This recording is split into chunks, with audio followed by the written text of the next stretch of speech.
Bonjour à toutes et à tous, on se retrouve ce matin en live au Chalet d'un Monde de Jeux pour vous souhaiter déjà une bonne année avec une invitée extraordinaire, exceptionnelle, merveilleuse. Bonjour Rachel. Bonjour Martin, bonne année. Ah oui, Rachel nous a dit, moi j'aime pas trop dire bonne année d'habitude, c'est quelque chose, je trouve ça pénible en fait de dire bonne année systématiquement aux gens, les gens sont insupportables, je les déteste. C'est grosso modo ce que tu m'as dit juste avant le début de l'émission. Non mais j'ai du mal avec les conventions où on a l'impression que c'est une obligation de devoir dire bonne année à chaque fois qu'on croise quelqu'un pour la nouvelle année, donc je me sens coincé, mais du coup, allez, j'ai une occasion de le faire à un large public. Bonne année tout le monde. Et puis bon, quand on fait du Twitch, c'est jamais qu'une seule longue journée qui se prolonge tout au long de l'année. On a l'impression qu'on quitte jamais les gens. On va passer beaucoup de temps ensemble cette année encore. Et on commence très très fort cette année puisqu'on va vous parler, c'est le sujet de cette émission, des nouveautés de Néoludis. On a commencé à le faire en novembre. On avait fait une première émission dans laquelle nous avions parlé de tous les jeux qui étaient sortis, et qui étaient du coup sur le passé en novembre et décembre. Et on va démarrer avec janvier. Alors, c'est pas un mois avec énormément de sorties, le mois de janvier. Et surtout, vous reprenez un rythme un peu plus tranquille par rapport à celui qui a été sur la fin d'année. Du mois de novembre et décembre en fin d'année où on est obligé de sortir des choses toutes les semaines parce que sinon t'arrives avec des moments où t'as 35 sorties. Donc là, on reprend notre rythme qui est des sorties toutes les 2 semaines pour laisser justement un temps de souffle aux boutiques pour se dire au moins Néoludis, il y a des sorties toutes les 2 semaines, j'arrive plus facilement à passer ma commande et j'ai un petit peu plus de temps pour m'informer. Donc là, c'est pas réellement les nouveautés du mois de janvier, c'est le 19 janvier, notre premier temps fort, et le 2 février, qui est le deuxième temps fort du mois de janvier. Donc on va vous présenter les jeux, on va vous faire découvrir les différents jeux qui vont arriver. Alors Buddies, c'est un jeu qui est édité par Collective Aventure, je vois. Oui. C'est leur premier jeu chez vous ? C'est la première fois que je vois ce nom, moi. Ou alors, j'ai pas prêté attention. C'est leur deuxième jeu, donc à Laura Desgracia et Jérémy Buisson. Leur premier jeu, c'était une sorte de jeu de rôle, mais pas tout à fait, où tu incarnais des insectes dans un jardin avec une petite mécanique de deck building. C'est des bordelais qui sont très sensibles à la biodiversité, etc. et qui font un jeu qui est là purement un jeu de société, dans le même univers des insectes qui essayent de protéger un jardin. C'était le même univers sur le premier. Même univers. Okay. Et là, c'est un tout petit jeu de cartes. Il est là, hop, on le sort, on le montre, on a une vue du haut, donc on va pouvoir vous la montrer également. Hop. Voilà, toute petite boîte de jeu, petit jeu de cartes sur l'univers des insectes. C'est un des premiers qui va sortir, donc le 19 janvier, on est sur les sorties de janvier. Vous avez donc 2 périodes de sortie, comme tu l'as dit, janvier et puis début février. Exactement. Hop, je mélange tout, c'est mal ? Non, c'est pas très grave. En fait, l'idée, c'est que c'est un petit jeu de cartes coopératif où les joueurs vont incarner des insectes. Donc, vous choisissez votre insecte en début de partie. Et on a un petit deck asymétrique de 5 cartes. Là, je serais un papillon, donc il me manque une des cartes parce que tu as tout mélangé. Non, il n'est pas tout mélangé. Je pourrais être le frelon, j'aurais mes cartes, je pourrais être la libellule, etc. L'idée, c'est qu'il va y avoir un jardin constitué de cartes d'une pioche et qu'on va révéler, on va constituer un petit jardin devant soi et il va falloir faire le plus de points possible. On ne perd pas, on est dans ces jeux good mood, on pourrait citer évidemment Dorf romantique. Et l'idée avec notre paquet de cartes, c'est qu'on va pouvoir aller butiner des fleurs dans le jardin. Alors si je sors pas des fleurs... J'adore butiner. On va pouvoir aller butiner des fleurs dans le jardin. On voit que si je veux butiner la carotte sauvage, déjà, la carotte sauvage... J'adore butiner la carotte, c'est vraiment... Non mais c'est super. Elle ne sort qu'à l'été et à l'automne. Pour butiner, cette carte, elle me demande 1 d'énergie. Je vais gaspiller une carte qui me demande 1 d'énergie. Je vais perdre la carte qui m'a permis de butiner ma carotte sauvage. Mais la carotte sauvage retourne dans ma main. Et grâce à elle, je vais pouvoir aller butiner une autre fleur, etc. etc. C'est juste... J'allais dire, t'essayes de faire un cercle vertueux, mais il y a des cartes dans le jardin qui sont des dangers. J'ai sorti que des dangers, donc ça tombe bien. Ben, la dalle, dès que tu la pioches, boum, elle vient t'enquiquiner dans le jardin puisqu'elle ne partira plus. Il va y avoir des insectes qui sont un peu moins sympas contre lesquels il va falloir lutter. Alors, hop, parce qu'on a cette fameuse dalle de béton on sent qu'elle n'est pas très agréable à butiner, cette dalle de béton. Non, tu pourras pas la butiner, donc tu pourras pas en tirer du pollen. Il va y avoir le frelon. Le frelon, tu vas essayer de l'attaquer, il a 4 points de vie avec ton petit deck de 5 cartes. Pourquoi tu vas essayer de l'attaquer ? Parce qu'il bloque l'accès aux fleurs adjacentes, comme c'est écrit. Il y a plusieurs niveaux de difficulté. Il y a, comme ils ont la volonté, j'allais dire, d'instruire les gens qui jouent à leur jeu, tu peux scanner un petit QR code et en apprendre un peu plus sur les différents insectes. Moi, j'ai joué avec toujours la coccinelle où j'ai appris qu'elle qu'elle avait une capacité qui s'appelle l'auto-émorrhée. Est-ce que tu sais ce que c'est l'auto-émorrhée? Allez, fais un petit travail d'étymologie. L'auto-émorrhée, ça veut dire qu'elle saigne toute seule? Je cherche un truc. C'est ça. Alors elle saigne toute seule, ça veut rien dire. Elle coisse sans toute seule. Non, mais c'est ça, elle saigne toute seule quand elle a quelqu'un qui vient l'enquiquiner. Elle sort du sang de ses différentes articulations, sauf que ce sang, il va émaner des gaz qui sont dangereux et toxiques pour les insectes qui viennent à l'enquiquiner. C'est bon, le premier quiz de l'année, je m'en sors à peu près. Voilà, on vous montre quelques-unes des petites images de ce jeu de cartes avec un thème naturaliste, sur les abeilles. Donc, on a des chouettes petites images, vous voyez qu'on peut y jouer avec du popcorn. Moi, j'adore les images comme ça qui sont en situation. Lifestyle. Ouais. Lifestyle, très bien. Il faut que je retienne des termes techniques que j'utilise pas moi habituellement. Où on voit dans quelle situation vous pouvez jouer à ce jeu en terrasse quand il fait beau dehors. Là tout de suite c'est pas du tout le moment. Chez nous il fait pas super beau dehors. Quoique j'ai pas vu, moi j'ai pas traversé. Il pleuviote. Il pleuviote. Voilà pour les informations météorologiques qu'on vous donne tous les matins. J'espère qu'il fait beau chez vous pour ceux qui nous suivent en direct, puisque on enregistre cette émission en direct sur Twitch, on la rediffuse ensuite sur YouTube. C'est le premier jeu dont on vous parle, Buddies, et puis on vous a montré l'affiche à chaque fois avec les indications de prix aussi. C'est 20 euros parce que fabriqué en France, ça a un coût. C'est le premier jeu. Donc Laura Degarcia, Jérémy Buisson, Collective Aventure, c'est illustré par Mathieu Clochard. Premier petit jeu, ça c'est pour le 19 janvier. On enchaîne avec lequel? Avec Survivez jusqu'à l'aube. Survivre. Alors moi je cherche pour l'instant. On l'a celui-ci? Oui, tu l'as aussi. C'est la grande boîte et ça c'est une boîte d'extension qui vient avec. Alors je sors le Survivre jusqu'à l'aube et là regarde magie, j'ai la tête qui est tournée et l'écran il change pendant ce temps-là. Et les gens se disent mais comment il a fait? C'est incroyable. C'est formidable ce système de gestion avec un pédalier. Donc Survivez jusqu'à l'aube est aussi un jeu coopératif qui se joue à très nombreux mais qui se joue très bien tout seul aussi. C'est une sorte de tower defense où... je reviens à mon point de départ c'est une réédition énormément retravaillée. Le jeu s'appelait Until Daylight. Maintenant, ça s'appelle Survivez jusqu'à l'aube. C'est un jeu qui nous vient d'outre-Atlantique, de Québécois, de Thomas Philippi et Gary Petre. Donc c'est un jeu coopératif en mode tower defense où on est des humains et il va y avoir des monstres qui viennent nous attaquer. Et c'est un jeu qui se joue en 2 phases. Une première où on va pouvoir fouiller un paquet de cartes de manière tout à fait sympathique. Je pioche une carte à mon tour et je la garde dans mon inventaire. À ton tour, tu pioches une carte, tu la mets dans ton inventaire. Et on va jouer comme ça à piocher chacun des cartes jusqu'à ce qu'il y ait une carte... Oh là là, les jeux ils ont voyagé. Oui. Jusqu'à ce qu'il y ait une carte qui dise « Stop !» Il y a la horde de zombies qui arrive. Alors... Quand la carte qui dit « Stop, la horde de zombies elle arrive », déjà ça sent pas très bon parce que, vous arrêtez de fouiller votre paquet et vous arrêtez de vous équiper. Et en plus, la personne qui a le malheur de tirer cette carte-là, vous savez que c'est la première qui se prendra des dégâts des monstres. Mais on peut choisir de dire « Moi j'aimerais continuer à fouiller », mais pour ça vous prenez un dégât, mais vous remélangez la carte dans le paquet et tu reprends le risque de la repiocher déjà direct. Je la remets dans le paquet, je la repioche, je reprends un dégât. Il y a des monstres qui vont arriver, donc on incarne des personnages. Comme dans ces jeux, j'allais dire, vraiment mood jeu solo, chaque personnage a des capacités différentes, une capacité de base et une capacité quand il est lui, premier joueur, avec des points de vie différents. Les monstres ressemblent à ça, et il va y avoir des hordes différentes. J'allais dire, j'ai joué encore à Zombicide, tu vois, avant-hier. Et c'est dans ce même esprit-là, chacun a des points de vie différents. On est en terrain inconnu là-dessus. Oui, c'est ça. Ceux qui vont donner des points de vie supplémentaires aux gens qui sont à côté, ceux qui vont ignorer les protections que vous allez pouvoir construire, parce que qu'est-ce que vous allez piocher dans vos cartes? Vous allez piocher des balles pour mettre dans vos guns. J'ai envie de parler anglais, dans vos guns. Vous allez piocher des petits éléments qui vont vous permettre de construire des barricades qui vous permettent de vous protéger des premiers dégâts des monstres, de balancer des choses aux monstres, de mettre des fumigènes pour dire moi je suis invisible, tu me vois pas. Et vous jouez comme ça et essayez de survivre. Par contre là c'est tout le monde doit survivre tous ensemble. C'est-à-dire qu'on ne peut perdre personne dans la troupe. J'ai joué au Gardien des Saisons il y a 48 heures, et t'as le droit de perdre des personnages. Ah mais c'est la vie est comme ça en fait. Hein. Des fois tu perds des membres de ta famille dans la vraie vie. C'était étrange dans la plupart. Ah, c'est terrible. Non, c'est vrai.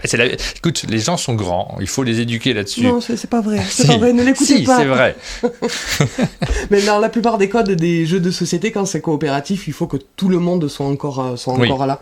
Et donc ça reprend, c'est marrant, ça reprend plein de codes déjà connus, mais c'est très agréable et très plaisant à jouer parce que avec très peu de matériel, c'est juste des cartes, tu te retrouves à faire de l'artisanat, à fabriquer des choses, à récupérer des armes, à profiter de tes personnages, à vivre des hordes supplémentaires. Chacun va pouvoir maintenant, une fois qu'on s'est équipé, attaquer les monstres une seule fois, les monstres vont attaquer une seule fois. Il va encore rester des monstres qui sont survivants de cette manche-là, mais on attaque une manche 2 avec de nouveau une phase de fouille, et donc la horde supplémentaire qui va arriver, elle va se rajouter à la restante. Et donc ça fait des manches qui deviennent explosives, elle va survivre jusqu'à la manche 6, c'est un peu costaud. Voilà, donc un jeu coopératif dans un univers de zombies avec 2 boîtes, je crois, parce qu'on a cette première boîte qui sort, c'est la boîte de base, et puis là, juste derrière, on a une deuxième boîte. Alors, elle est de ton côté, je sais pas si tu peux l'attraper ou s'il faut que je fasse des contorsions. Alors, moi, j'aime pas quand on dit extension, parce qu'extension, en général, pour moi, c'est quelque chose de, j'allais dire, un peu au singulier, qui dit j'apporte qu'une chose. Elle est... si je l'ouvre en termes de matériel, déjà, on va voir que c'est assez fou. C'est presque aussi rempli que le jeu de base. Alors, le jeu de base qui est juste là, à côté. Il y a des nouveaux personnages, et il y a plein de nouveaux monstres, des choses comme ça, plein de nouveaux éléments, mais surtout, en fait, la grande variété, elle est offerte là-dedans, où c'est des règles supplémentaires. Alors déjà, t'as comme un petit mode narratif, tu peux choisir de te lire une petite histoire et d'arriver à des objectifs de victoire différents, mais il y a, par exemple, j'ai ouvert la page parfaite, tu peux jouer avec, comme dans un jeu à rôle caché, avec quelqu'un qui essaye de s'arranger pour que tout le monde crève, et essayer d'être le dernier survivant. Tu peux jouer en mode tower defense compétitif, où tu joues jusqu'à ce qu'il y en ait un qui meurt. Et à ce moment-là, tu vas être celui qui a le plus de points de vie. Et chacune de ces trucs, et il y en a une quinzaine, c'est des modes de jeu complètement différents. Voilà, donc ça c'est la petite extension qui se rajoute, c'est Histoire et Mods. Grosse extension par rapport à ce jeu-là. Vous avez le choix. On remontre les 2 vignettes, donc ça c'est l'extension qui coûte une 20aine d'euros et le jeu principal qui coûte une 30aine d'euros. Si vous voulez vous lancer dès le début d'année dans ce qui peut être le thème de cette année, peut-être qu'on va être envahi par des zombies, on ne sait pas ce qui va arriver. Vous êtes en train d'arriver toujours pour certains. On a Goldust qui nous a rejoint parce qu'on enregistre en direct et qui nous dit ce jeu-là, je l'attends avec beaucoup d'impatience. Goldust qui te félicite pour Alors, c'est parce que je lis. En fait, les gens continuent à discuter. Regarde, c'était au-dessus. Hop, si je remonte, ils te félicitent pour la chaîne Néoludis. En te disant que ce format est excellent. La chaîne Néoludis qu'on peut montrer, puisque est-ce que c'est elle qu'on a à l'écran? Oui, je crois que c'est elle. Oui. Hop, si vous voulez regarder les différentes vidéos de présentation que Rachel fait régulièrement sur la chaîne YouTube, vous pouvez vous connecter à la chaîne YouTube. Vous pouvez suivre, comme le conseille Goldust, et voir. Alors, c'est des petites présentations assez rapides. C'est comme tu le fais là, parce que tu connais bien les pitchs, finalement, tu arrives à suivre, parce que c'est pas si simple de faire une émission juste à côté de moi, puisque moi, je rebondis d'un truc à un autre assez rapidement. Ça va. Tu arrives à suivre mais non, mais il faut se concentrer pour l'explication. Et donc, sur cette chaîne, vous avez les explications, si vous voulez avoir plus de détails sur les jeux, des images, et puis tes briefs qui sont toujours très concis et très efficaces. Merci. Vous avez la possibilité de vous connecter directement sur YouTube. Ouais, l'idée, c'est vraiment ça, c'est de faire des formats condensés. C'est pas une présentation des règles, même si des fois je rentre un petit peu en détail, parce que je pars du principe que si je donne 70% des règles, il vous en reste 40%, oui. Et donc vous avez suffisamment de feedback pour vous dire est-ce que ce jeu m'est adapté. Et on essaye de le faire, c'est vraiment, j'allais dire, notre credo, pour informer, que ce soit les boutiques ou le grand public, de le faire le plus tôt possible. Par exemple, là je vois Barbarian Kingdoms, qui est un jeu que j'adore, qui ne sort qu'en avril, mais je voulais en parler le plus tôt possible. C'est important, oui. Et voilà, pour que les gens, parce que l'éditeur, personne ne le connaît, donc c'est pas un jeu qui est attendu, donc pour moi c'était ma tâche de l'amener au grand public le plus tôt possible. On va continuer. Alors par quel jeu on enchaîne? Alors par une grosse boîte que j'ai pas pu amener parce que je suis venu en train avec un arrêt sur Paris, c'est Orcs versus Orcs. Oui, donc ça c'est un jeu qui est publié par le nom de l'éditeur, mais je suis retrouvé. Nostromo, évidemment. En plus, j'ai pas le t-shirt Nostromo aujourd'hui, j'ai le t-shirt Wayland. C'est pas loin, hein, en vrai. C'est pas si loin que ça. Donc Orc versus Orc, c'est une très grosse boîte chez Nostromo. On va jouer sur une belle carte. J'ai un petit morceau de la carte là que je vous montre. Une belle carte sur laquelle on va se déplacer avec nos troupes. Pour essayer de marquer un maximum de points de victoire, si je me souviens bien. Mais je vais te laisser l'expliquer parce que tu le feras beaucoup mieux. J'ai eu la chance d'y jouer, on a tourné une vidéo, on va la diffuser très prochainement sur notre chaîne. Et je suis contente que tu l'aies présenté comme ça, justement parce que si on regarde la boîte, si on regarde le fait qu'il y a une mécanique de combat, les gens vont se dire que c'est un jeu de conquête, mais j'ai trouvé que c'était beaucoup plus subtil que ça. Quand François me l'a présenté et quand on a joué ensemble, tu te dis... C'est l'auteur, c'est l'éditeur, il le connaît, son jeu, il va me gagner. Ouais. Je l'ai gagné. Ah parce que quand il m'a expliqué les règles... Je me souviens plus, moi. C'est possible que je l'ai gagné aussi, je me rappelle plus trop. Il est mauvais, son jeu. non, du tout. Ça va un petit peu plus loin que ça, parce que l'idée, c'est qu'il faut essayer de gagner le plus de points de victoire, et que les points de victoire, on en gagne certes au combat, mais pas tant que ça. On va en gagner à la fin de chaque manche, une fois que chaque joueur a fait ses 3 actions. Et on va les gagner en fonction d'objectifs de majorité qui vont vous demander d'être positionné à certains endroits, d'avoir pris le contrôle de villes, d'avoir détruit des villages, de vous être installé dans la grande tour centrale. Et c'est plus là-dessus qu'on va scorer et sur lequel il va falloir se projeter. Il y a 4 objectifs visibles et tu sais qu'à la fin de la manche, une fois qu'on a scoré sur ces 4 objectifs, celui du haut quitte la manche, les 3 autres coulissent et il y en a un nouveau qui apparaît. Donc les 3 du bout, c'est les plus importants puisqu'ils vont encore rester en cours pendant de nombreuses manches. Et en fait, il y a son jeu précédent, Rivality. Je trouve qu'il y a ce mélange de jeu abstrait, jeu d'anticipation et jeu de combat. Et le combat se joue d'une toute autre manière avec une sorte de mini-jeu dans le jeu puisqu'il va y avoir une mécanique de deck building. À chaque fois que vous pénétrez dans une ville, vous allez pouvoir piocher des héros. Il y a une action qui va vous permettre de recruter alors des unités que vous allez me placer sur le plateau, mais de nouvelles cartes de base. Et à chaque fois qu'on va se retrouver avec 2 joueurs qui se retrouvent dans le même lieu, il va être temps de combattre. On va choisir dans toutes les cartes qu'on a récupérées dans la partie, les 10 avec lesquelles on va combattre notre adversaire. Donc pas réellement un jeu de deck building, mais plus un deck builder. C'est plus, on s'imagine, je vais jouer à l'Orcana contre Martin. Quel deck je vais prendre? Je le constitue avant mon combat et avec ces 10 cartes-là, j'en pioche 2, j'en choisis une parmi les 2. Il y a un système de lignes, un système de... Voilà, c'est très riche, c'est comme un JCE à l'intérieur, mais juste avec 10 cartes. Et donc un mini-jeu dans le jeu. Voilà, donc c'est un jeu qui est... Effectivement, on peut avoir l'impression quand on regarde la boîte que ça va être un jeu avec des figurines de combat, mais on est quand même un peu du côté de l'Eurogame, tout simplement. Et d'ailleurs, pour vous le prouver, moi j'ai sélectionné une petite image là. Voilà, regarde, on a les petits meeples. C'est pas des grandes figurines en plastique, vous avez des petits meeples qui sont tout choupinous, avec des orques que vous allez déplacer, même si les illustrations, vous voyez, vous avez l'impression que vous allez avoir des gros bestiaux qui vont se déplacer sur le plateau. Non, c'est vraiment un jeu de plateau très européen sur ce plan-là, avec... c'est centré sur les points de victoire que l'on va gagner, sur ce scoring. Voilà pour ce jeu, cette grosse boîte qui est publiée par Nostromo Édition et sur laquelle nous avons réalisé une vidéo qui va arriver assez rapidement sur notre chaîne. Ça, c'est également prévu pour le 19 janvier. Ensuite, la grande boîte qui est derrière. World Wonders. Alors ça, c'est un jeu également sur lequel on a tourné une vidéo. On va sortir cette boîte-là. C'est ma boîte d'ailleurs, tu repars pas avec. Hein. Non, mais je l'ai, la mienne. Mais je savais que tu l'avais. Parce que je sais que tu as joué avec Ludovic Maublanc. Oui, notamment, oui. Si, j'ai dû y jouer avec Ludovic. Effectivement, ouais. On y a joué avec Ludovic et après on y a joué avec l'éditeur qui est venu au chalet. On a une vidéo à vous montrer, on va vous faire découvrir ce jeu qui sort le 19 janvier également, World Wonders. C'est un jeu qui est très attendu et qui rentre dans une catégorie, moi, qui me tient particulièrement à cœur. C'est la fameuse catégorie dans laquelle on va poser des polyomino sur un plateau pour essayer de composer. Et j'ai une tendance maladive à jouer à ce genre de jeu en boucle.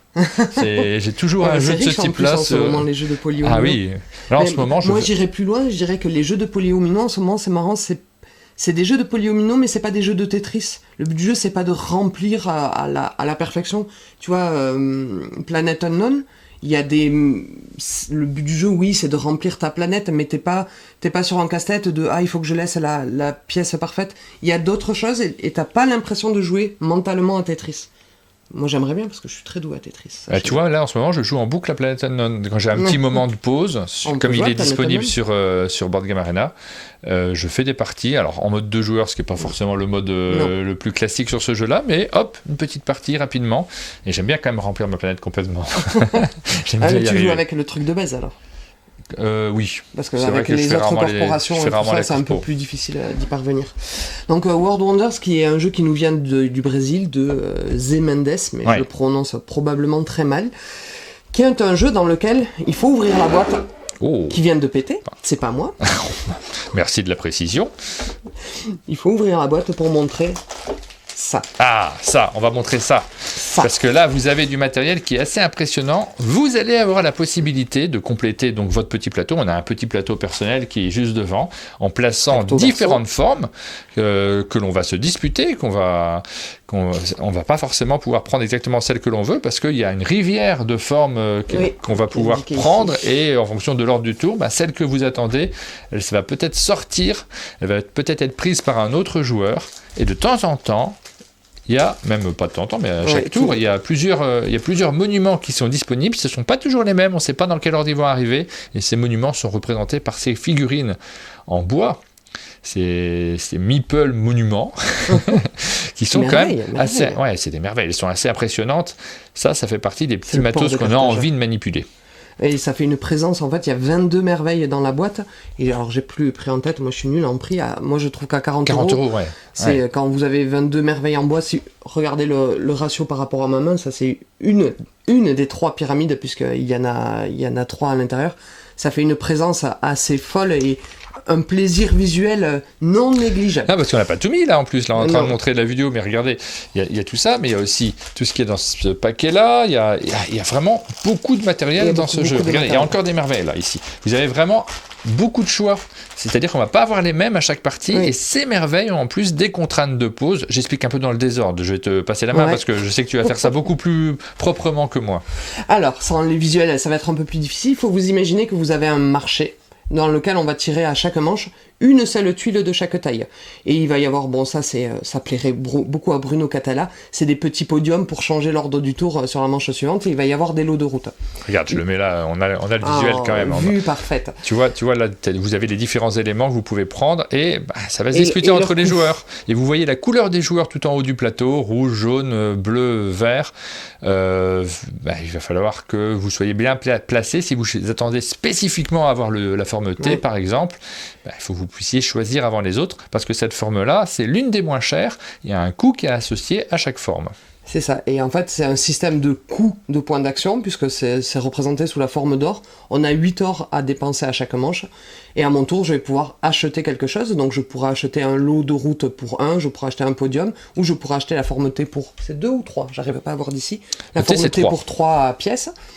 Je vais dépenser mes 3 ors, et je vais pouvoir le poser sur mon plateau. L'idée c'est que on récupère ces éléments plus pour pouvoir poser des merveilles, mais il va falloir aussi récupérer des routes, parce que pour pouvoir poser ces éléments, on ne pourra les poser que par bloc de couleurs ou adjacent à des routes.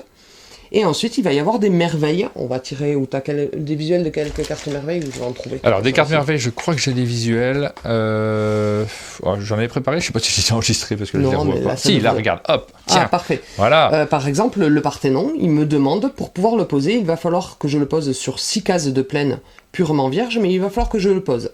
Adjacent, c'est ce qui est indiqué dessous. Adjacent à une ressource naturelle, adjacent à une route, et adjacent à un bâtiment bleu.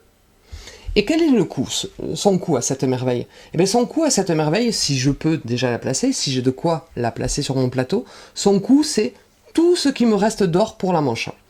Donc, s'il me reste 8 or, je ne vais pas acheter le Parthénon pour 8 or. Sauf si je vois que Martin, qui joue juste après moi, il a exactement de quoi placer le Parthénon sur son plateau, donc il risque de me le voler.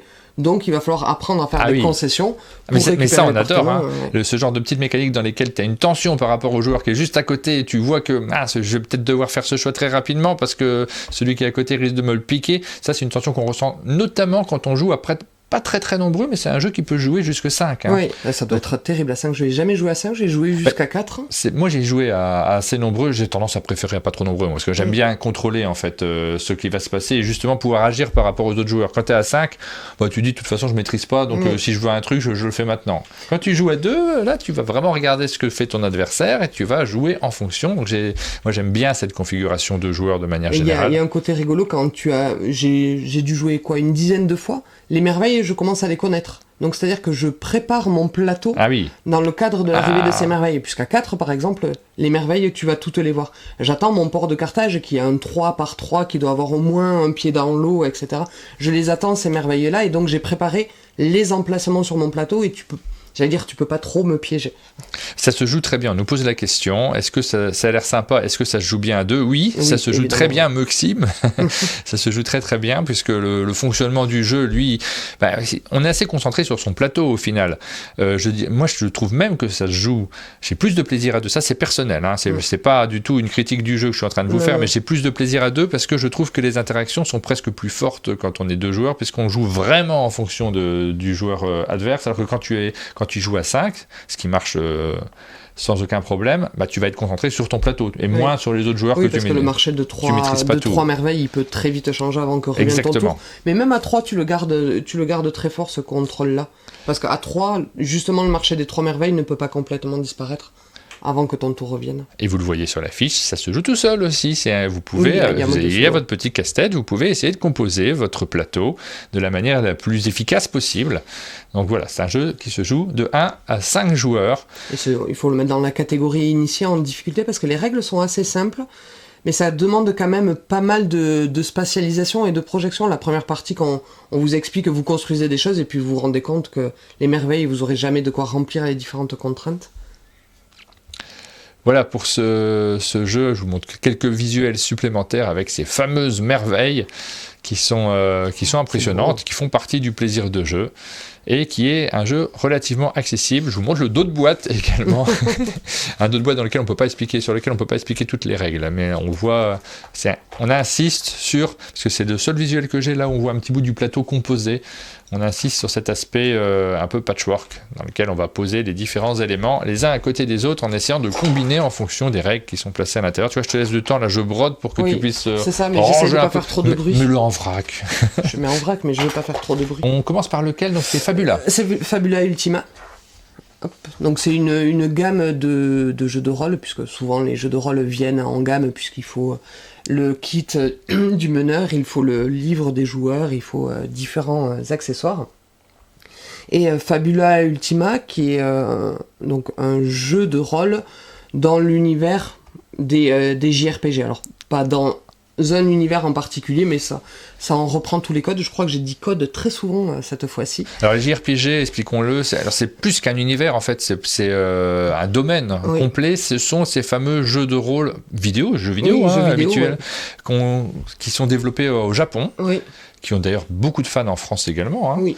Moi, j'ai pas trop d'exemples. Monster Hunters, non, c'est cette catégorie-là. Mais c'est un jeu vidéo, ça, Monster Hunters? Je suis nul. Moi, j'ai que des vieilles rêves. Moi, je suis à Final Fantasy et Dragon Quest. Final Fantasy, oui, voilà. Ce type de jeu, on a maintenant un jeu de rôle qui nous propose de vivre de grandes aventures dans cet univers-là. C'est signé Emanuele Galetto. C'est publié donc par Inis Éditions.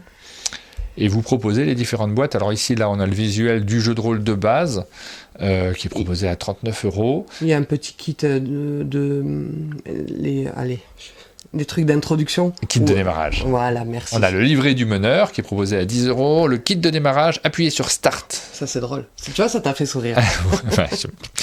4,95€. Donc là, vous pouvez commencer. Alors, c'est vraiment pas cher, hein, pour le coup. Vous pouvez commencer directement avec ce kit-là pour découvrir comment ça fonctionne, mais très rapidement, vous aurez envie d'acheter la suite. Et puis, si vous voulez la totale, il y a le coffret collector qui est proposé. Alors, c'est un peu plus cher, hein, 119€, mais il y a du matériel à l'intérieur. Oui, c'est ça. En fait, ça reprend la totalité de ce qui est trouvable individuellement, plus des scénarios supplémentaires qui sont exclusifs à ce coffret collector. Et l'idée de Fabula Ultima, c'est que vraiment, on a des personnages comme on pourra en créer dans les jeux vidéo avec différentes statistiques, différentes compétences, et on va se balader dans un monde assez ouvert, et le but du jeu, de notre maître du jeu, c'est de nous y faire rencontrer des monstres et de nous y faire gagner de l'expérience. On n'est même pas sur la notion de quête, on est sur la notion de je veux gagner de l'expérience et des points de fabula. Donc vivre une aventure, progresser, s'améliorer, découvrir tout l'univers. On a Mélodie qui veut appuyer sur Start, nous dit-elle sur le chat. C'est tiré de quel animé? Non, c'est un nouvel univers, c'est pas... Enfin, je crois en tout cas. Oui, non, c'est tiré de aucun en particulier. Ça en reprend juste le dress code. Voilà pour ce jeu de rôle qui sort également le 19 janvier chez Inis Éditions. Est-ce qu'on a fait le tour des sorties du 19 janvier? Du 19 janvier, je regarde... Non, il y a Maps of Mystera. Ah oui, il y en a même deux. Il y a aussi Sous la colline, au bord de l'eau. On va commencer par Maps of Mystera, qu'on n'a pas ici, on ne l'a pas ramené, puisque c'est un jeu qui va sortir chez Sit Down. Exactement. Mais auquel tu m'as fait jouer. Oui. L'été dernier, d'ailleurs. L'été dernier, à Valmini. Ça le fait jeu un petit moment qu'on le voit tourner. Ouais. Et il arrive, ça y est, il arrive enfin en version française, mais c'est la première version de toute manière, je ne sais pas pourquoi je dis ça. Et c'est un jeu aussi où il y a un aspect, alors c'est pas des polyomino sur ce jeu-là, mais il y a un aspect physique. Oui. Je regarde déjà. C'est un jeu assez difficile à pitcher la première fois. Ouais, c'est pour ça que j'étais en train de regarder les visuels pour vérifier. Non, c'est pas des polyomino. Non, c'est pas des polyomino. C'est un jeu un petit peu difficile à pitcher. Il faut vous imaginer qu'il y a un espace central qui est l'île que nous, cartographes, chaque joueur, on va essayer d'aller cartographier. Vous allez dire, si vous partez cartographier la même île, vous allez y voir la même chose. Non, le pitch du jeu, il est vraiment là. Il faut vous imaginer que vous, cartographe, si je viens de la part du roi d'Espagne, je brode complètement. Il va me dire, moi j'aimerais construire des choses en bois, donc il faudrait que tu m'y vois beaucoup de forêts. En fait, ce que je suis en train de verbaliser sous la forme d'une demande de mon roi d'Espagne, c'est des objectifs. Je veux trouver sur cette île pas mal de forêts. Martin, qui a envoyé la reine d'Égypte... C'est moi qui ai fait ça. Elle veut y voir des plaines pour y planter du blé, pour y nourrir la population. On a chacun des objectifs secrets de ce qu'on aimerait y voir sur l'île. Et comment ça va se jouer? On va balader nos cartographes sur l'île. Cette île centrale, elle est vierge. On va s'y balader. On va récupérer des cartes qu'on ne va pas poser sur l'île, mais qu'on va poser sur notre plateau parchemin devant nous. Et c'est des dominos. Si je dis par exemple sur l'exemple qu'on voit ici, c'est un domino carte qui dit j'y vois une forêt et une montagne. Si je la place sur des coordonnées de mon parchemin, je vais devoir reporter ces éléments-là sur l'île centrale. Mais sur une face qui est encore dans la brume. Rachel dit avoir vu ici une forêt, et Rachel dit avoir vu ici une montagne. Et là, on le voit sur le petit plateau central, vous avez des tuiles, les tuiles carrées, certaines qui sont dans la brume, donc qui sont en blanc, et d'autres qui sont déjà retournées de l'autre côté, c'est-à-dire qu'on a vérifié plusieurs aventuriers qui ont croisé leurs informations pour bien vérifier qu'il s'agit bien. On est en train de choisir d'une certaine manière, c'est rigolo parce qu'on découvre un univers, il y a des cartographes qui se baladent, qui regardent, à mon avis, il a joué une montagne, il faut que quelqu'un d'autre dise oui, c'est vrai, c'est bien une montagne pour que la montagne apparaisse. Mais c'est marrant que tu fasses ça parce que c'est exactement ce que je vis à chaque fois autour de la table. Au bout d'un moment, pour donner sens, les joueurs ne peuvent pas s'empêcher de raconter mais n'importe quoi là. C'est pas du tout une forêt. C'est un lagon que j'y vois ici. C'est pas parce qu'il y a un petit arbuste qu'il y a une forêt. Et on commence à vivre, une aventure. Ne survendons pas la chose, mais à créer une tension finalement entre les joueurs sur cet espace central pour y valider nos objectifs. C'est des joueurs là qui nous regardent, ils connaissent très bien ce sentiment-là qu'on a autour de la table de vivre avec n'importe quoi, avec des petites tuiles, avec des petits jetons, mais de vivre quelque chose de réel. C'est qu'on est vraiment en train de se balader, on est vraiment en train de découvrir des choses et on plaisante avec les mécanismes de jeu. On rentre très vite dans le côté un peu narratif. Oh, il y a mon mari. Bonjour Marie. C'est pas iconique. Voilà, je vous montre l'intérieur de la boîte parce qu'on ne l'a pas ici, mais c'est chouette. C'est une très jolie boîte. Donc c'est publié par Sit Down. On n'a pas cité le nom des auteurs. Je vais vous montrer l'affiche. Il y a Mathieu Bossu, Thomas Cariat et Timothée Decroix. C'était une blague, Thomas Cariat, ou c'est son vrai nom? Je crois que c'est son vrai nom, parce que sur les internets, je sais que c'est la Cariatre, mais... Bah oui, c'est une blague de ses parents peut-être alors. Voilà pour ce jeu qui sortira chez Sit Down. Il en reste un dernier parmi ceux qui vont sortir le 19 janvier. C'est également un jeu de rôle. Oui, c'est Sous la colline au bord de l'eau. Alors, les jeux de rôle, c'est toujours très délicat pour moi d'en parler parce que... j'aime, quand je parle de quelque chose, j'aime avoir joué, parce que sinon j'ai l'impression de vous lire en 4e de couverture et c'est quelque chose que je ne sais pas faire. Le jeu de rôle, ça demande un investissement encore plus fou qu'un jeu de société, parce que ça demande de réaliser une campagne, et tous les jeux de rôle dont je suis en train de vous parler, je cache pas que je n'ai fait que lire les PDF. Oui, c'est déjà pas mal. J'ai déjà lu les PDF. Alors sur celui-ci, on le voit sur la couverture du jeu, on a une petite illustration avec une bien jolie maison qui a du feuillage au-dessus de son toit. Immédiatement, on pense au Seigneur des Anneaux. Et c'est clairement quelque chose comme ça, parce que je crois, ça s'appelle pas la comté, mais un terme approchant. On est dans un univers un petit peu imaginaire, une sorte de petit village, et le but de ce jeu de rôle n'est rien d'autre que de faire vivre notre communauté, notre village. C'est d'organiser des fêtes, d'organiser le barbecue du village, de commander des nouvelles tenues pour toute la famille. Et quand je me suis projeté pendant ma lecture sur... je suis quelqu'un de très visuel, et quand je lis quelque chose, il se passe un film dans ma tête, je pouvais pas m'empêcher d'imaginer des hobbits qui finissaient leur journée en mode le festin de Astérix et Obélix. Je sais que ça n'a aucun sens, mais maintenant j'espère que je vous ai mis cette image mentale dans la tête de Frodon invité au festin d'Astérix et Obélix. Mais voilà, c'est pareil, c'est une localisation, mais ils ont fait du travail supplémentaire en rajoutant des illustrations, etc. Si j'avais le temps, j'aimerais vraiment, vraiment l'essayer. Parce que ça n'a... Voilà, c'est... Tout à l'heure, quand on parlait de Fabula Ultima, on est sur quelque chose où il faut gérer des combats, etc. Là, c'est... Il y avait un proverbe qui m'était venu en tête, on dit que souvent pour élever des enfants, il faut tout un village. Et ben là, c'est vraiment cette volonté-là de créer cette communauté, cette assemblée de joueurs où on doit tous être différents pour s'entraider et vivre des choses communes, mais épiques en même temps. Alors, Sous la colline au bord, j'adore le titre aussi. Oui. Il y a un petit côté poétique, inhabituel. On a 2 propositions. Tout de suite, on a la boîte de base, le livre de base. C'est un livre. Donc c'est un livre, donc c'est la TVA du livre. D'ailleurs, c'est du 5,5. Oui. 35 € pour ce livre de base. Et puis, vous avez la possibilité d'avoir aussi l'écran.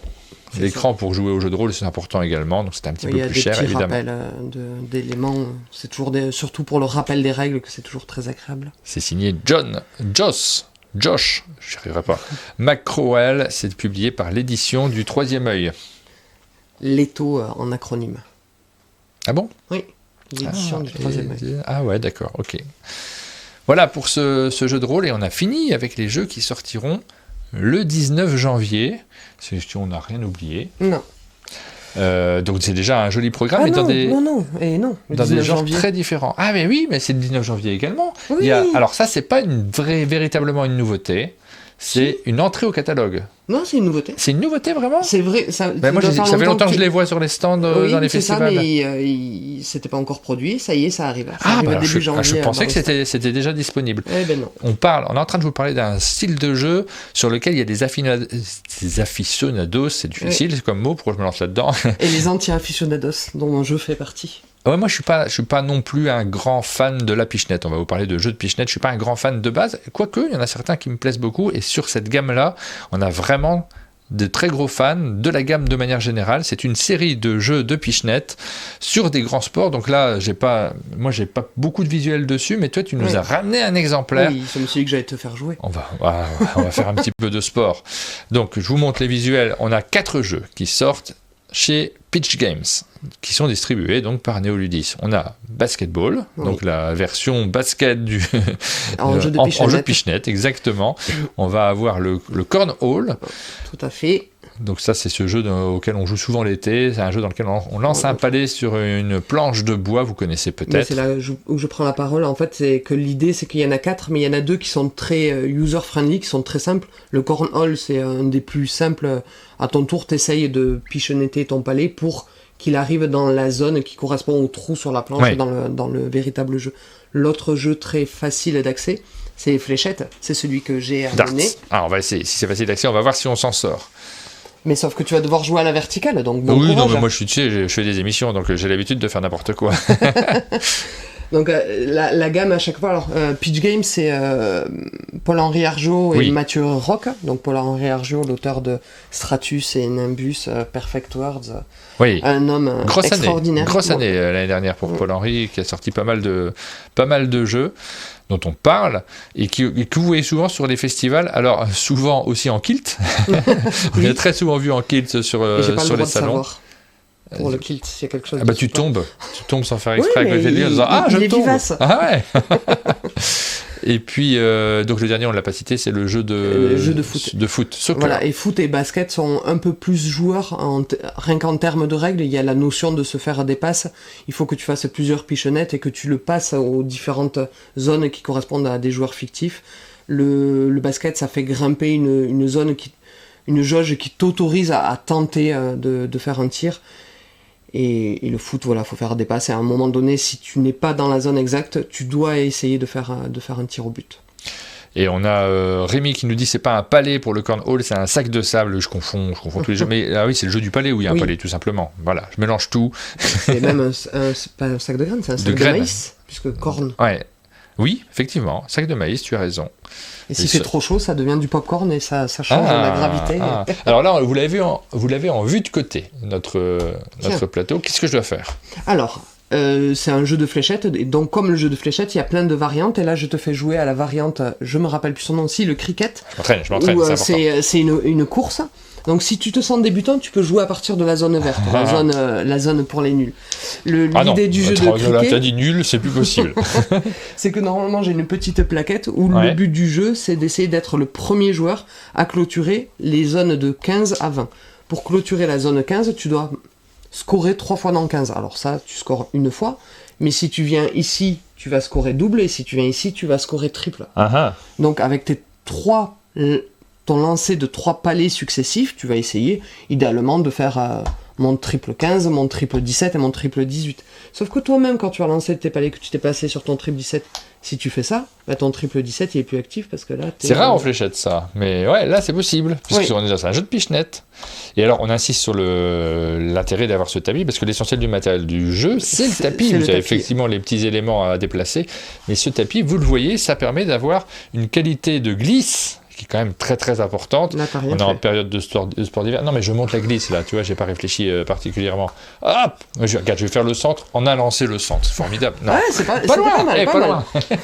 Alors, il faut que je fasse quoi ? Il faut que tu arrives à atteindre les zones 15 à 20 et que tu les atteignes 3 fois chacune. Normalement, on joue à tour de rôle. Ouais.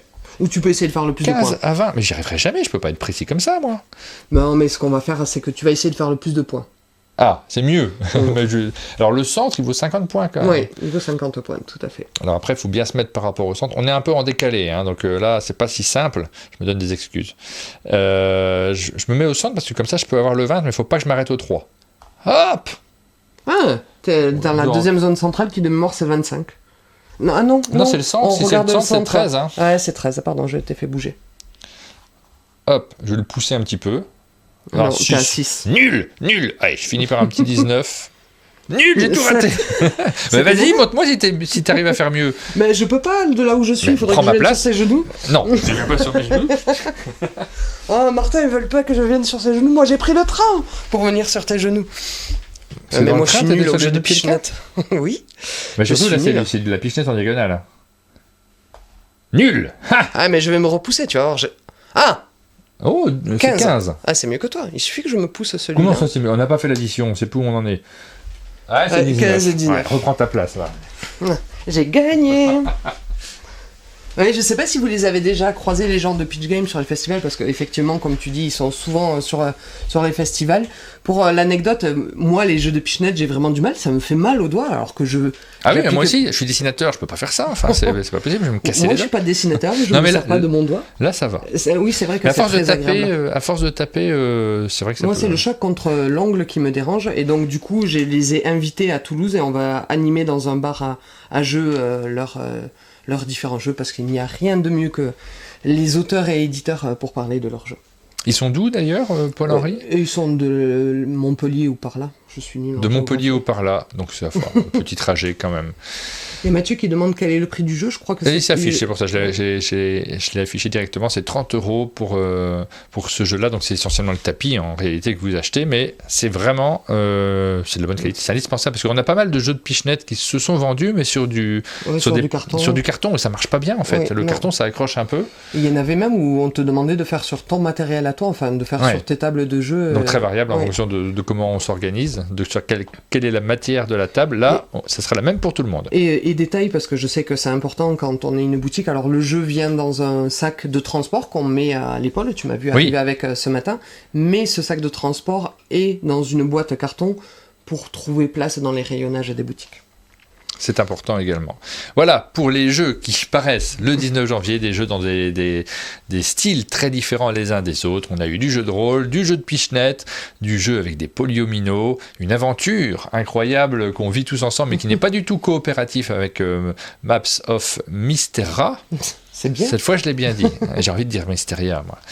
Et est-ce que je fais le tour très rapidement? Non, sans doute pas. Buddies, le petit jeu de cartes également qui vous emmène dans un univers très naturaliste où vous allez vivre les aventures d'abeilles. Voilà pour Orc versus Orc. N'oublions pas également des jeux très différents les uns des autres. On va vous parler des jeux qui sortent le 2 février. On va commencer par un jeu de rôle. Oui. Et un jeu de rôle qui s'adresse aux plus jeunes dès 4 ans, j'ai vu. Dès 4 ans, exactement. Ouais, c'est vraiment tôt. Et qui vient avec alors toute une riche gamme. C'est très Medfan, très classique. Qui vient avec toute une gamme, puisque le livre est en noir et blanc et les enfants vont pouvoir colorier à l'intérieur. Vous pouvez sur le site de l'éditeur télécharger des pages supplémentaires, mais du coup ça vient avec toute une gamme de, si les enfants adorent, vous pouvez aller leur acheter des coloriages supplémentaires, des abécédaires, des choses où tu dois suivre les lignes pour tracer tes A en majuscules, en attaché, etc. Le jeu de base... Il y a plein de choses différentes. On est en train de vous parler de mon premier jeu de rôle. Là, je vous ai montré une aventure à colorier de l'abécédaire. C'est l'un des volumes qui est disponible. Vous avez le coffret intégral, où là, il y a tout ce qu'il y a à l'intérieur, tout ce que je vais vous présenter ensuite. Vous avez les coloriages du donjon. Donc, c'est très basé sur des coloriages à l'intérieur. Là, c'est spécifiquement des coloriages dans ce livre-là. Vous avez une aventure à colorier le manoir hanté et le livret de règles, tout simplement. Donc on va commencer par celui-ci. Donc c'est un livre pour les plus jeunes, à partir de 4 ans, où le meneur de jeu devra quand même, malgré tout, être un adulte, où vous donnez à chaque enfant un personnage.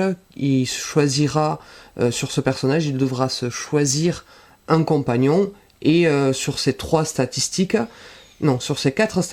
à laquelle il attribue 3, à laquelle il attribue 2, à laquelle il attribue 1 et à laquelle il attribue rien du tout. Donc il n'y a pas de lancer de dés, de chiffres démesurément grands dont les enfants n'ont pas la notion. Il y a 4 statistiques, celui où je suis très fort, celui où je suis un peu fort, celui où je suis moyen et celui où je suis vraiment pas très bon. Et l'idée c'est que le meneur de jeu va sur une carte, en fonction de la durée qu'on souhaite, vous dire il va falloir que tu remplisses une quête ici, une quête ici, une quête ici. Une fois que tu auras fait ces X quêtes-là, tu devras ramener ces objets au château et rencontrer le boss final.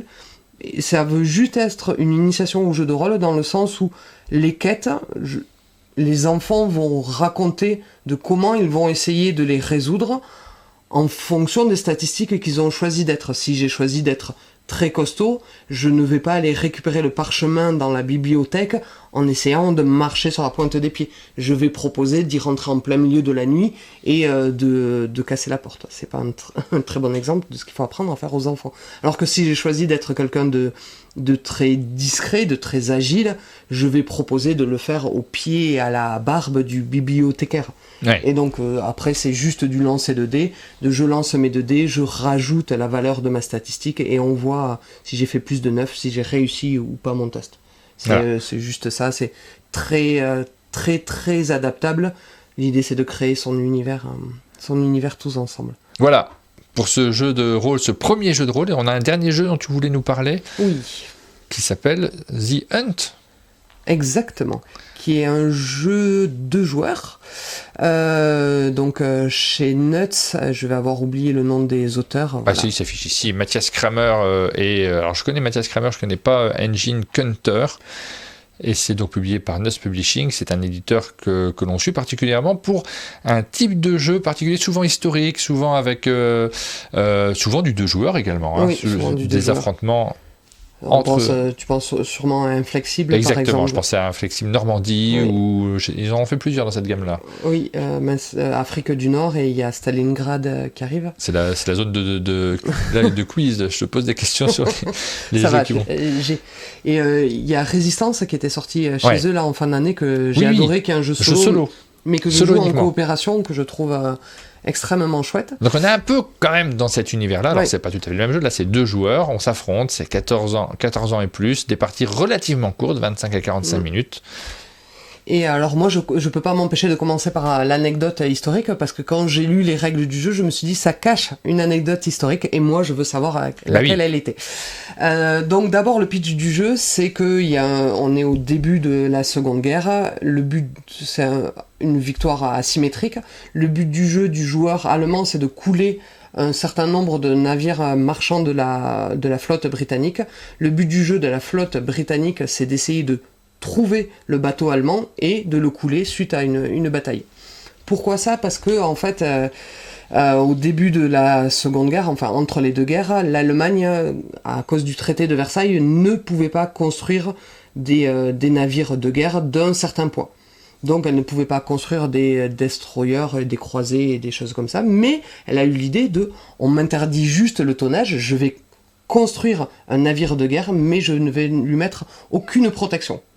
Donc en fait, il faut t'imaginer qu'ils ont construit le bateau, il s'appelle l'Admiral Spee, et ce bateau-là, il avait des canons de toutes parts, mais il ne pouvait, presque tolérer, tu le shootais une fois, tu le coulais presque, quoi. J'exagère un petit peu, mais il avait 0 blindage.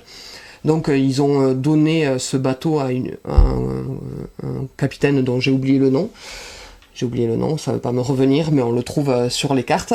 Et ils l'ont balancé dans la mer et ils lui ont dit, ben voilà, super, mon bateau il peut résister à aucune attaque. Donc il s'est dit, je vais la jouer façon filoute. Il va falloir que je sois invisible aux yeux de tous mes adversaires, de tous mes ennemis, parce que malheureusement c'était la guerre. Et à partir du moment où la Seconde Guerre a été lancée, il s'arrangeait à envoyer des hydravions depuis son bateau, à détecter les navires de marchands de la Royal Navy qui naviguaient entre l'Amérique du Sud et l'Angleterre, à aller les torpiller et à se masquer de tout le monde et il a réussi à en couler 7 avant que la Royal Navy ne le chope. L'anecdote de fin, elle est assez extraordinaire aussi. Il y a une bataille, il rentre se mettre dans un port, il y a toute une histoire diplomatique où ils lui disent je suis désolé, tu peux pas rester ici, tu peux pas te réparer, il y a une guerre mondiale qui se passe et le capitaine, au lieu de reprendre la mer et de se faire couler par la Royal Navy, sabote lui-même son bateau sans qu'il y ait aucun équipage à l'intérieur. Avec une fourchette, parce que comme il n'avait pas beaucoup de blindage, un petit coup de fourchette sur la coque, PAM, il s'est dégonflé. Et puis voilà pour cette aventure. Et donc là, c'est un jeu pour 2 joueurs où on va interpréter soit la Royal Navy, soit le navire allemand. Et donc c'est un jeu, le nom va pas me revenir, comment ça s'appelle quand tu es dirigé par des cartes ? Un card driven. Merci. C'est un jeu de card driven où tu vas choisir de jouer tes cartes soit pour l'événement qui est écrit dessus, soit de la défausser de manière permanente. Et si tu fais l'événement, tu la défausses de manière permanente, soit tu la joues une fois et tu l'utilises pour sa valeur, et c'est le nombre de points d'action que tu vas pouvoir réaliser. Le joueur allemand, il va pouvoir se déplacer, dire j'attaque, mais au moment où il attaque, on sait qu'il était là pour essayer de couler les navires marchands, mais il va falloir vite, j'espère pour lui, qu'il lui reste des points d'action pour se redéplacer et être de nouveau invisible, parce que comment le joueur allemand est invisible ? Il a un paravent et il écrit ses déplacements. C'est un jeu du chat et de la souris. Il écrit ses déplacements derrière un paravent sur une feuille de papier. Le joueur anglais, lui, va essayer de faire venir, et il va dépenser ses points d'action de la même manière pour faire débarquer des navires guerriers sur le plateau, se déplacer, lancer des opérations d'investigation dans les eaux pour essayer de trouver où c'est qu'il est. Une fois qu'il l'a trouvé, avec les cartes qu'il nous reste en main, il y a 5 manches et on essaye d'infliger le plus de dégâts. Alors le joueur allemand peut gagner avec le combat, mais plus probablement, sa victoire est plus facile à trouver en essayant de couler les navires marchands. Voilà, ça s'appelle The Hunt. On nous dit que les dessins sont superbes. Oui. Je suis assez d'accord. Effectivement, il y a un univers graphique qui est très agréable dans lequel on a envie de se plonger. C'est signé, en ce qui concerne les dessins, c'est signé par Albert Monté. C'est publié par Nudge Publishing. Je pense que les gens qui aiment bien ce type de jeu, là, l'ont repéré naturellement. Moi, ça me fait je connais pas, j'y ai pas joué encore, mais ça me fait très envie. On est dans un type de jeu dans lequel je m'immerge assez facilement également. Moi, j'ai lu les règles en long, en large et en travers, et j'ai demandé les cartes pour essayer de me projeter sur ce que c'était l'expérience de jeu. J'ai pas encore reçu, je le reçois très bientôt. Je vais y jouer très bientôt. Et je pense qu'on va se rapprocher d'une expérience à la Watergate. C'est-à-dire que c'est sur un jeu qui demande pas mal d'investissement. Ça, c'est publié par Yellow, Watergate. Et mais où l'expérience de jeu, quand je vois 25-45 minutes, je me dis que j'espère que le jeu du chat et de la souris fonctionne de manière très dynamique. Merci Rachel pour cette première matinale de l'année. Merci Martin du chalet, de tout ce que tu fais. On va te faire découvrir, parce que là pour l'instant tu viens juste d'arriver en fait. Tu as juste passé la nuit et on n'a pas encore eu le temps de jouer là maintenant. J'ai dormi, je me suis bien douché, et maintenant on va jouer. Maintenant on va jouer, on va découvrir les merveilles que tu nous as ramenées, des merveilles top secrètes qui sont dans les sacs, qu'on va pouvoir étaler sur la table. Nous on va s'amuser, vous allez passer j'espère une très bonne journée également. On se retrouvera demain, il y a une autre émission qui aura lieu pour ceux qui nous regardent en direct, parce que tous les matins nous avons une émission entre 8h et 9h avec les différents invités du chalet et parfois en visio. La fois prochaine, on sera en visio. Et on aura l'occasion donc de rediscuter ensemble à distance. Demain, ça sera en physique, au chalet, avec une partie de l'équipe de Kiff Édition qui sera présente ici. Et on aura l'occasion de parler notamment de dessin, puisqu'on aura également Maud Chalmel qui sera ici. Donc, abonnez-vous. Il est possible qu'on fasse une émission en après-midi également. Là, je vais attendre nos invités et on va en discuter ensemble. On aura l'occasion peut-être, certainement, probablement, de dessiner en direct. On va s'amuser à ça. J'ai très envie de le faire. Venir dessiner. Tu pourras venir nous regarder, mais tu ne seras pas là. Alors tu pourras venir nous faire des coucous, si tu veux, derrière, nous perturber, nous faire des chatouilles, des massages. Voilà pour le programme du jour prochain, de vendredi. Et puis cette émission en direct, je ne sais pas quand elle a lieu, on va regarder en fonction des heures de départ des uns et des autres. Donc ça sera un peu la surprise. Connectez-vous à nos réseaux, à notre compte Instagram pour être prévenus des horaires de diffusion. On vous souhaite à tous une très très bonne année. Et puis on vous donne rendez-vous très bientôt. Une bonne journée, à très bientôt tout le monde. Pour de nouvelles vidéos sur nos chaînes. Bye bye. À bientôt.